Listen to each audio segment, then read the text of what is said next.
হে কৃষ্ণ, রাধে রাধে। আজ মৌনী অমাবস্যা।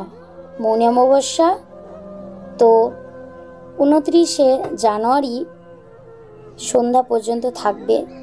তো মাঘ মাসের এই মৌনী অমাবস্যাটা প্রত্যেক বছরই হয়। তো আজকের দিনে অবশ্যই গঙ্গা স্নান করুন। নদীতে, কারো বাড়ির আশেপাশে যে নদী বা গঙ্গা যদি থাকে তাহলে স্নান করুন, পিতৃতর্পণ করুন তিল দিয়ে। আর স্নান করার পরে তিল এবং তেল এবং লাড্ডু দান করুন, তাহলে আপনাদের পিতৃদোষ অবশ্যই কাটবে। তো আপনারা এই গঙ্গা স্নান করার পর মালা জপ করুন। যারা এখনও করেননি তারা আমার এই কথাগুলি শোনেন, তাহলে আপনাদের অবশ্যই মঙ্গল কামনা হবে। তো আশা করছি ভালো লাগবে। তো আপনারা অবশ্যই পালন করুন মৌনী অমাবস্যা, উপবাস থেকে পুজো করুন, মালা জপ করুন। হরে কৃষ্ণ, রাধে রাধে।